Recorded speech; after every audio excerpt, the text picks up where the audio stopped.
네, 강의가 좀 끊어져서 이어서 하도록 하겠습니다.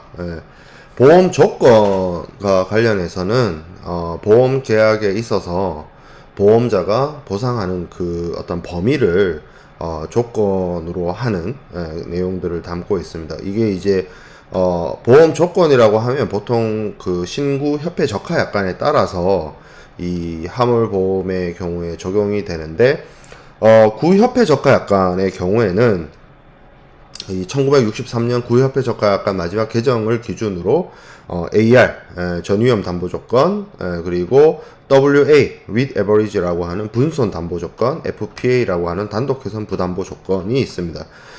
이거 이제 여러분들이 뭐 상무론 수업 시간이나 해상보험론 수업 시간에서 충분히 다루는 내용들이기 때문에 뭐 이것의 하나하나에 대한 설명들은 좀 안 하려고 하는데, 뭐 이름 명칭들만 좀 이야기를 하면 가장 보험자의 보상 범위가 넓고 책임이 넓은 것이 모든 위험이라는 뜻이죠. all risk. 그래서 이걸 AR 전 위험 담보 조건이라고 하고요. WA와 FPA 경우에는 여기서 average라고 하는 것이 있는데, 이제 average가 영어 단어로서는 이제 평균을 뜻하죠. 근데 이제 일반적인 의미는 평균인데, 해상보험에서 average라고 하면 그건 이제 평균을 의미하는 것이 아니라 분손을 얘기를 합니다. 부분적 손해를 뜻하는 것이고요.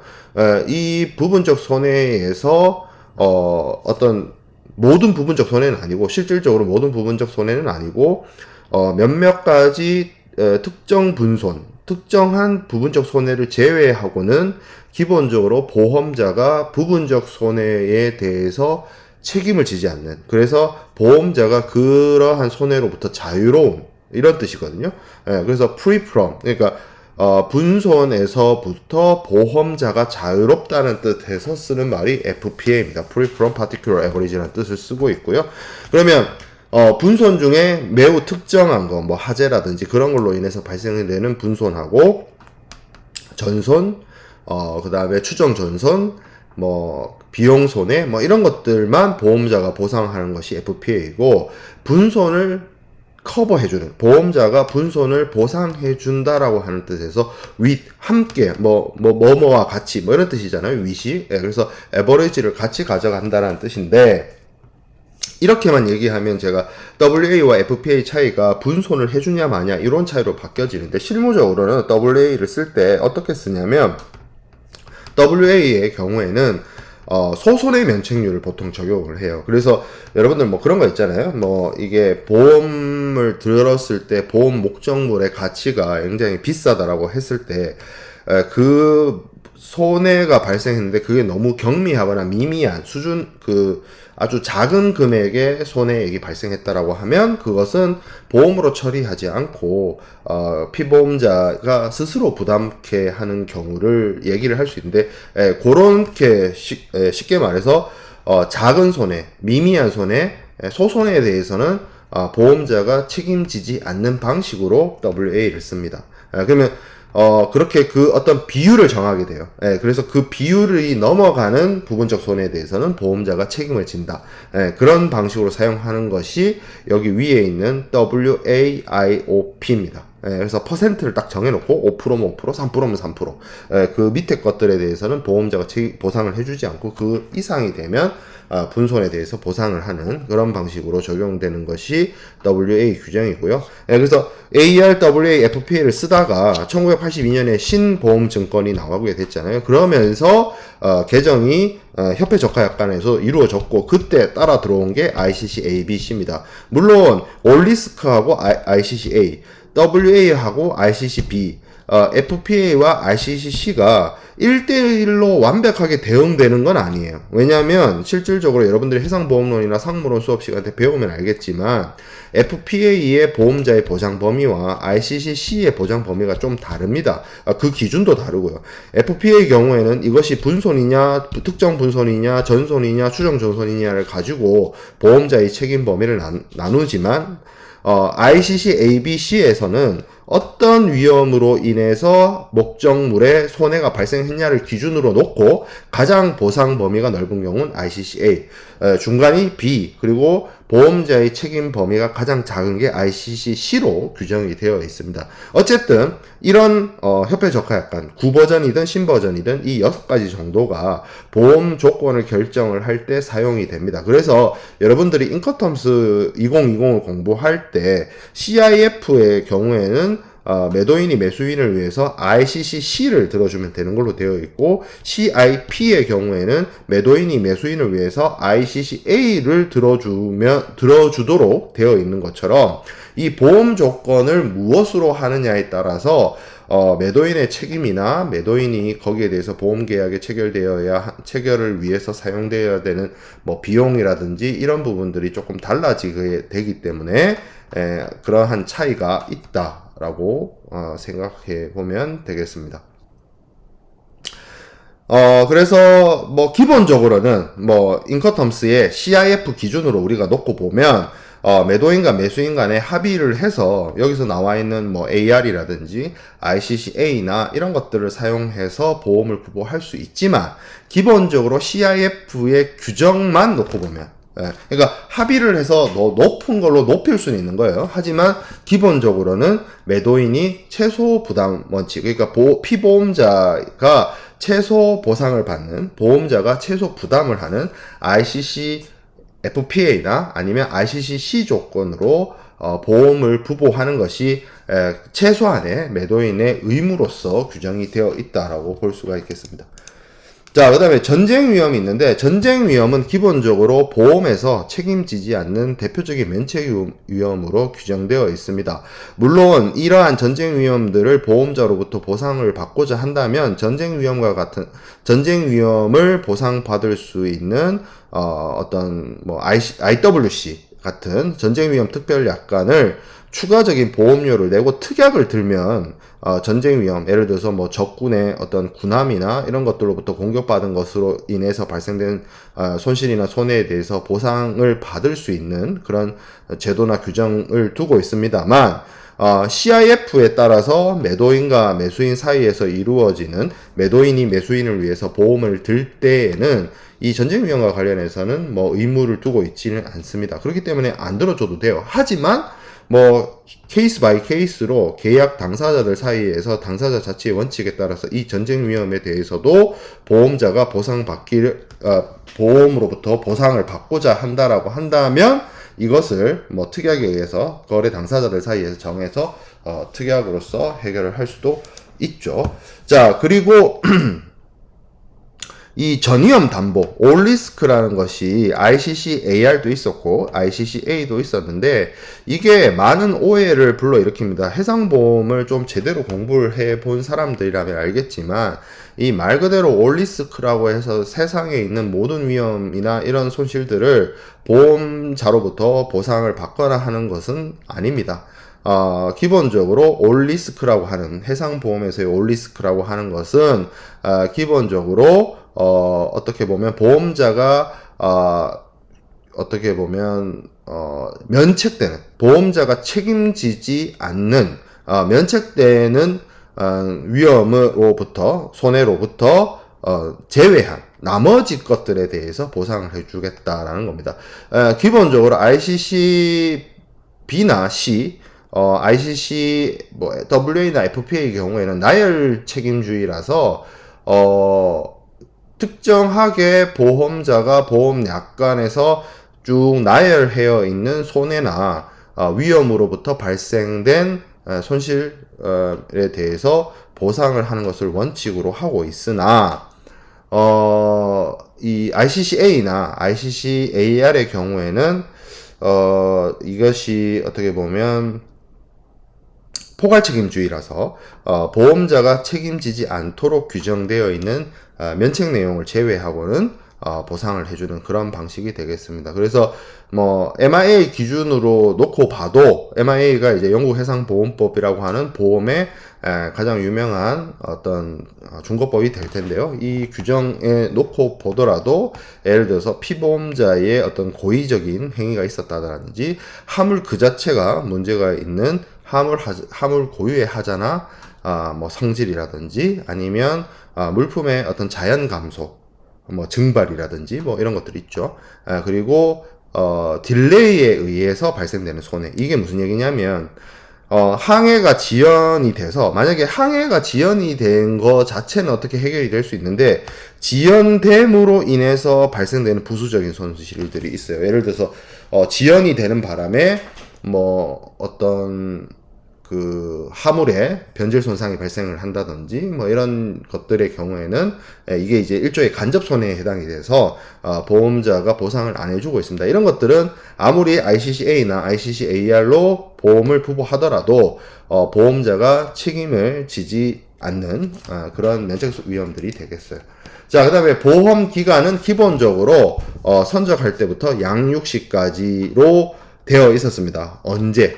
로이드 SG 팔리시 1779년에 만들어진 옛날에 보험증권에는 그렇게 되어 있었는데 오늘날의 보험은 협회 적하약관에 적용을 받고 있기 때문에 구협회 적하약관이든 신협회 적하약관이든 특히 신협회 적하약관의 제8조의 운송약관이나 뭐 운송 종료 약관이나 뭐 항해 변경 약관이나 이런 것들을 통해서 보험 기간이 정해지는데 여기 협회 적하 약관의 보험 기간이라고 하는 거는 기본적으로 뭐 그 매도인의 창고, 그러니까 물품을 보내는 송화인의 창고에서부터 이동을 시작하는 때로부터 그 보험 기간, 여기서 말하는 보험 기간은 쉽게 말하면 보험 회사가 사고 발생 시에 책임을 지는 그 기간을 보험 기간이라고 하고 있기 때문에 그 보험 기간의 설정이 대체적으로 그렇게 잡혀 있는 거죠.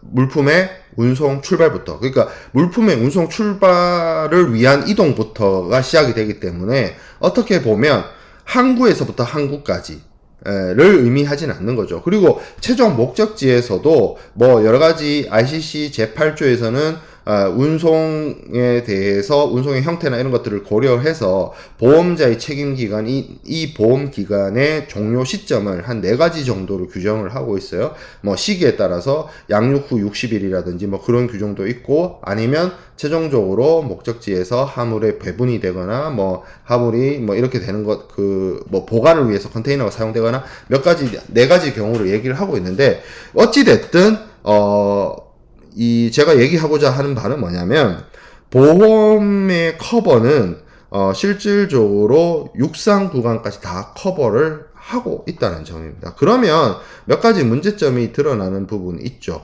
우리가 알고 있기로는 매도인이 매수인을 위해서 운송계약을 체결하고 운송비를 주고 보험계약을 체결하고 보험료를 내는데, 그 비용의 어떤 사용과 비용의 어떤 분기, 비용을 추가적으로 내는 데 있어서의 그 최종적인 지점은 보통 CIF-D에 오는 목적항, 그러니까 Port of Destination까지가 매도인이 그 비용을 부담해야 되는 곳이 될 텐데요.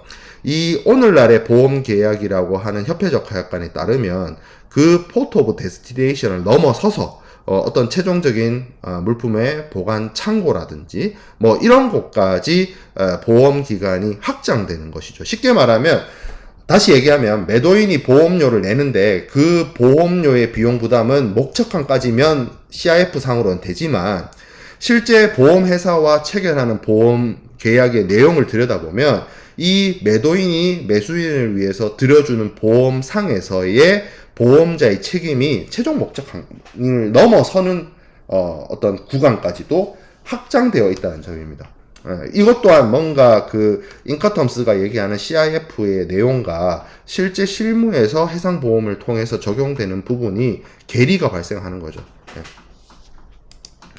자, 그 다음에 피보험이익이라고 하는 것이 있습니다. 피보험이익이라는 게 되게 이게 해상보험에서도 굉장히 중요하게 이야기를 하는 것이고 이 개념을 우리가 이해하고 설명하는 데만 해도 제가 해상보험 수업할 때 거의 뭐 한 주 가까이 사용을 해서 설명을 하는데 쉽게 좀 이야기를 하면 어떻게 보면 해상보험을 통해서 보험계약을 체결하는 어떤 그 목적이 이 피보험이익이라고 볼 수가 있습니다. 이 피보험이익을 영어로 번역을 하면 영어로 번역을 하는 게 아니라 영어 원어 뜻이 insurable interest라고 합니다. interest가 뭐 이익을 뜻하는 것이고 insurable이 쉽게 말하면 보험에 들 수 있는 이런 뜻이에요. 그래서 보험에 들 수 있는 이해관계, 뭐 이익, 뭐 이런 것들을 의미하는 단어이고, 사전적인 정의로 보면 물건 그 자체가 아니라 물건에 대해서 특정한 사람들이 가지고 있는 이해관계를 지칭하는 말이 되겠습니다.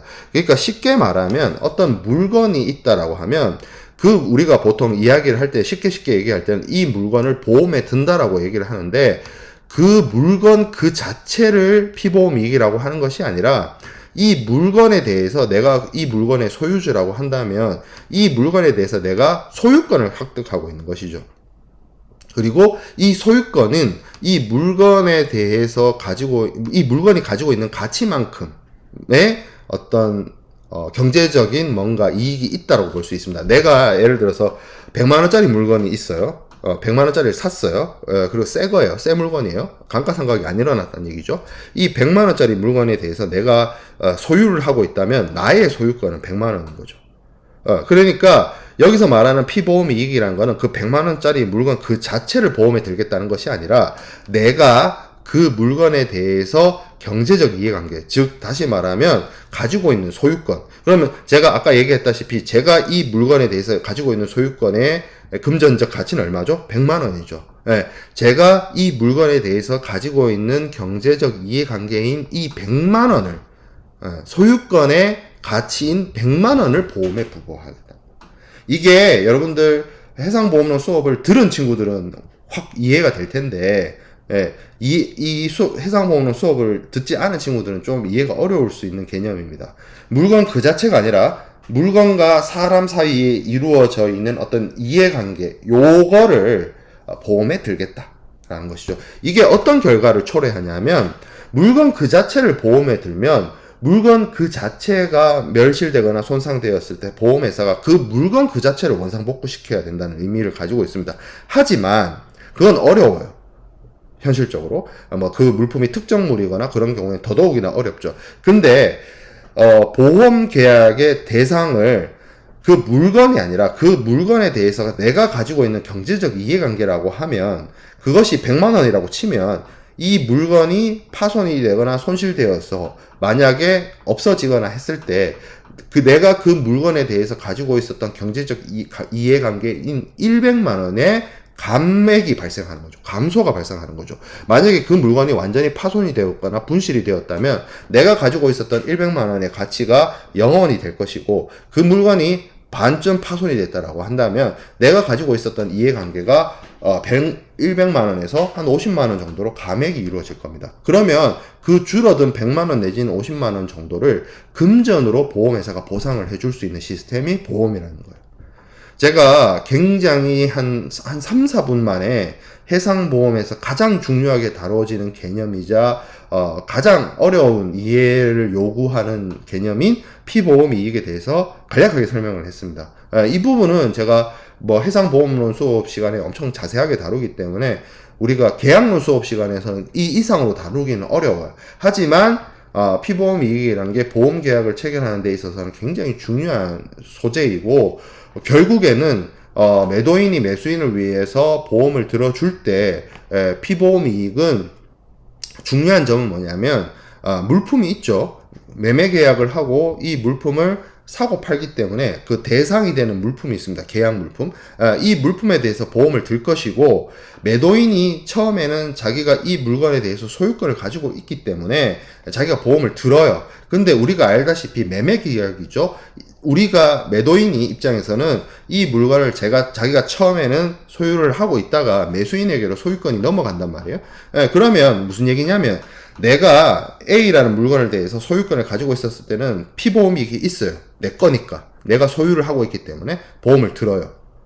근데 나는 이 물건을 매수인한테 팔 거야. 그러면 매수인의 물건이 되죠. 어느 시점에 물품이 인도가 이루어지고 위험이 이전이 되거나 뭐 상징적 인도에 의해서 소유권이 유보되는 뭐 그 어떤 시점에, 예를 들어서 뭐 대금 결제가 돼서 선화증권이 하한어음 치결로 해서 매수인 넘어가는 시점이 되든, 그 어떤 시점이 됐든 매매 계약의 진행 과정 속에서 매도인에서 매수인에게로 소유권이 넘어가게 될 거 아니에요. 물론 그 CISG나 인커텀스나 소유권이 언제 넘어가는지에 대해서는 규정해놓고 있진 않아요. 규정해놓고 있진 않는데, 우리가 당연히 매매라고 하는 것을 하기 때문에 매도인에서 매수인에게로 소유권이 이전된다는 건 알고 있어요. 그러면 그 소유권이 매도인에서 매수인에게로 이전이 되면 그 물품에 대해서 이해관계는 매도인이 가지고 있지 않고 누가 가지고 있게 되는 거죠? 매수인이 가지고 있게 되는 것이죠. 네, 그러니까 당연히 보험 계약의 어떤 이해관계가 매도인에서 매수인에게로 넘어가게 되는 겁니다. 그렇죠? 네, 그래서 매도인이 체결한 보험 계약이지만 결국에는 이게 어떻게 돼야 되냐면 매수인한테로 양도될 수 있는 그런 보험 계약을 체결해야 되는 거예요. 자, 그래서 그 부분이 중요한 것이고 이행이 되어야 하는 부분이 되겠습니다.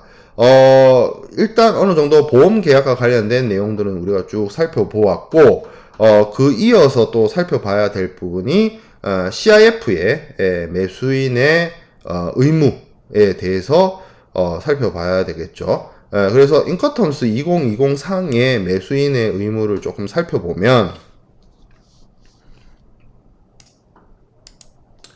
CIF상의 매수인의 의무에 대해서 우리가 얘기할 때 보통 이제 서류가 제시되면 이게 서류 인도가 중요하기 때문에 서류 제시가 이루어지게 되면 그 서류에 대해서 일단 매수인이 인수하고 거기에 대해서 가장 중요한 매수인의 의무 중에 가장 중요한 대금 지급을 해야 된다라고 볼 수 있습니다. 그리고 일단 인도가 이루어지면 선적이 이루어지면 그 이후부터 발생되는 모든 위험에 대한 부담을 매수인이 하게 되고요. 매도인의 비용이 아닌 운송 비용이 있습니다. 대체적으로 이런 부분들은 매도인과 매수인 간에 어떻게 정하느냐에 따라서 정해질 수가 있는데 양육 비용들이 해당이 돼요. 근데 이제 제가 FOB 설명할 때도 얘기를 했다시피 오늘날의 해상 운송 중에 전기선을 이용한 운송의 경우에는 컨테이너 야드에서부터 컨테이너 야드 혹은 CFS부터 CFS까지가 전체 구간에 대해서 운송 서비스를 제공하고 거기에 대해서 토탈 비용을 운송인이 받는 방식이기 때문에 양육비가 거기에 포함이 돼요. 전기선 운송을 하게 되면. 근데 만약에 용선 운송을 한 경우에는 선적비용, 양육비용, 운송비용을 다 따로 해서 누가 부담할지, 하주가 부담할지, 운송인이 부담할지 이런 것들을 정하기 때문에 그 경우에는 어찌됐든 이 양육 비용 자체는 원칙적으로는 매수인이 부담하는 걸로 되어 있습니다. 그리고 수입국에 매수인이 위치하고 있기 때문에 수입 허가라든지 통관이라든지 관세라든지 관세 부담이라든지 그런 부분들을 우리가 매수인의 주요한 의무로서 생각을 해 볼 수가 있겠죠. 그러면 이러한 매수인의 의무에 대해서 좀 살펴보면 첫 번째가 대금 지급 의무입니다. 가장 중요한 부분이죠. 매수인은 선적 서류에 대한 상한으로서 그 대금이 지급이 이루어져야 될 것이죠. 왜냐하면 물품 매매가 된다는 측면에서 매수인이 해야 되는 가장 중요한 것은 대금 지급이고 이걸 FOB하고 비교를 해보면 FOB의 경우에는 현실 인도였기 때문에 물품 인도와 대금 지급이 동시 이행 조건으로서 이루어져야 되는 부분인데 CIF의 경우에는 물품이 수취되었냐 이런 부분보다는 선적 서류를 어떻게 처리하느냐 그 선적 서류하고의 상한으로 대금을 지급하는 것이라고 볼 수가 있습니다. 만일 이 물품이 물론 그렇긴 해요. 이 선적 서류와 상한으로 이루어지기 때문에 물품의 상태하고 상관없이 대금 지급을 해야 되는 그런 부분이 있지만 여러 가지 안전 장치를 통해서 매수인이 받은 물건이 선적 서류에서 얘기하는 부분하고 좀 다르다. 이러면 이미 지급된 대금이라 할지라도 반환을 청구를 한다든지 계약 해제를 한다든지 손해배상 청구를 한다든지 그런 조치들을 할 수 있죠. 그런 안전장치들은 있지만 기본적으로는 서류와 상한으로 대금 지급을 해야 된다는 것이 매수인의 주요한 의무가 되겠고요. 선적 서류가 그래서 우리가 앞에서 지난 사전 제작 강의 때 이야기를 했던 이거를 사전 제작 가격 때 했나요? 오프라인 수업 때 했나요? 저도 뭐 헷갈리는데, 선화증권에 대해서 오프라인 수업 때 했겠군요. 어쨌든, 선화증권에 대해서 이제 대금을 지급하게 되겠죠. 보통 선적 서류하고의 상한으로 대금 지급이 이루어질 때는 여러 가지 계약서 상에 뭐 이런 표현들을 사용을 합니다. 12번 슬라이드에 있는 영어 표현처럼 payment, against. 물론 이 against에 대응되는 말은 shipping document죠. shipping document고 뭐 payment against가 아니더라도 교환이란 뜻으로 exchange를 쓰거나 아니면 제시에 대해서 지급을 한다는 뜻으로 뭐 presentation 이런 표현들을 쓸 수가 있는데, 어쨌든 어떻게 사용하고 어떻게 표현하든 기본적으로 CIF에 있어서는 서류하고의 상한으로 대금 지급을 한다. 뭐 이렇게 우리가 살펴볼 수가 있겠고요. 지급 전 검사건이 있습니다. 이거는 매수인이 어떤 얘기냐면, 우리가 CISG에서도 요런 얘기들을, 요것과 비슷한 내용들을 다루었어요. 그래서 CIF의 매수인이 일단 물품에 대한 검사를 하고 그 검사를 완료할 때까지 대금 지급을 거절할 권리가 있도록 CISG는 얘기를 하고 있는데, 이 지급 전 검사건에 대해서 CISG하고 조금 다른 입장을 채택하고 있는 게 뭐 때문이냐면, 기본적으로 원칙적으로는 대금 지급을 하기 위해서 이게 물품의 적합성이나 물품이 그 계약 내용과 일치하는지의 여부에 대해서 검사할 권리가 있는 거는 매수인의 의무입니다. 근데 여기서 우리가 CIF라는 점을 한번 생각해 볼 필요가 있어요. CIF에서 물품의 인도는 어디서 이루어지죠? CIF의 물품의 인도, 선적지에서 이루어집니다.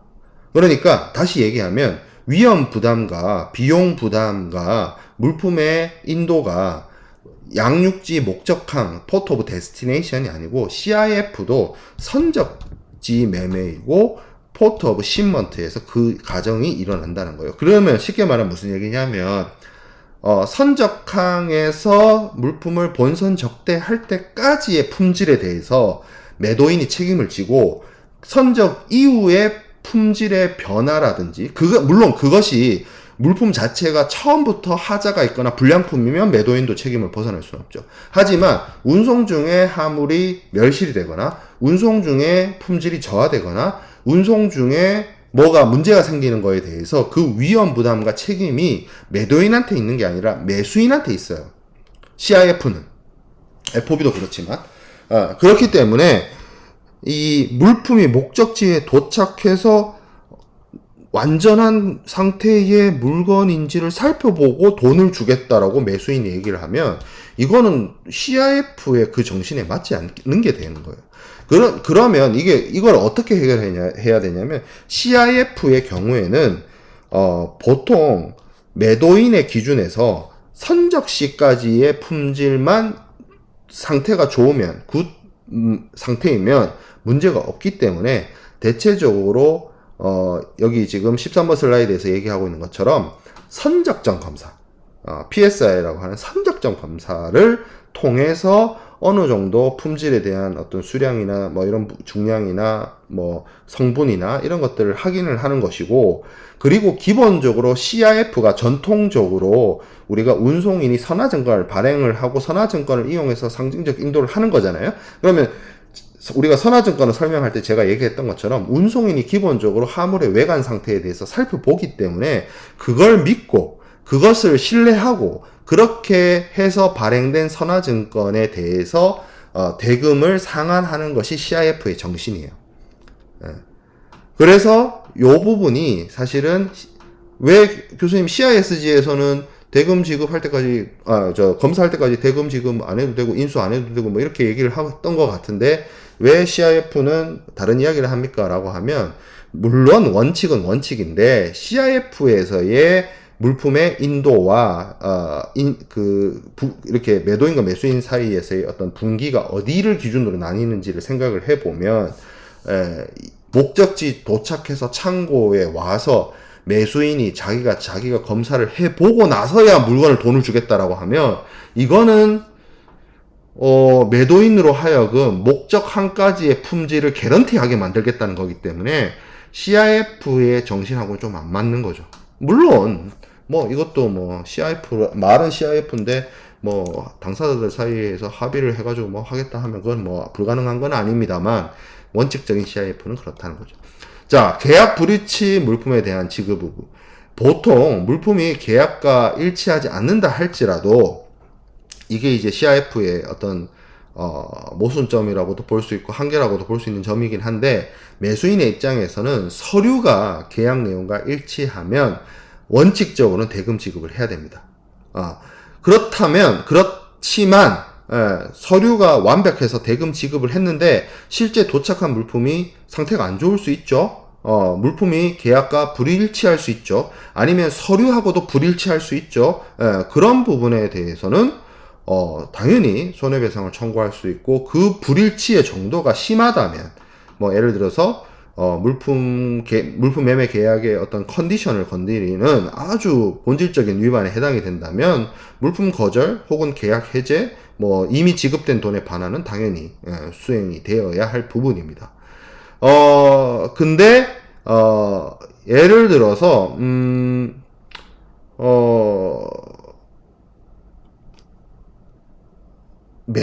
만약에 매도인이 사기를 쳤어요. 매도인이 사기를 쳤다라고 하면 이 경우에는 서류의 일치나 뭐 이런 거하고 상관없이 이거는 매도인이 엄격하게 어떤 악의를 가지고 행한 거래이기 때문에 뭐 어떤 서류가 완벽하다라고 해서 반드시 대금 지급을 해야 된다 이런 것들에 적용하고는 조금 아예 그 어떤 트랙 자체가 다른 상황인 거고, 완전 이거는 사기 범죄에 해당이 돼서 상대방에게 뭐 손해배상 계약 해제 뭐 이런 걸 쭉 가는 경우고, 예를 들어서 두 번째 예외의 경우에는 강의 자료에서 얘기하고 있는 것이 실제 선적품이 계약 물품과 근본적으로 다른 경우죠. 예를 들어서 배를 거래하기로 했는데 콩을 선적을 했다든지, 아이폰을 매매하기로 했는데 벽돌을 선적을 했다든지, 뭐 이런 것들은 매도인의 사기에 해당이 되죠. 그러면 이것들은 어떤 뭐 서류가 완벽하고 뭐 이런 거를 떠나서 기본적으로 대금에 대해서 일단 지급 거절부터 시작해서 뭐 이런 조치들을 취할 수가 있습니다. 자, 매도인이 연쇄 계약 하에서 공급자로부터 선의로 서류를 받았어요. 그럼 쉽게 말하면 여기 이 매도인이 처음부터 물건을 준비한 사람이 아니고 요 공급자로부터 물품을 공급받아서 요 매도인이 매수인한테 물건을 파는 거죠.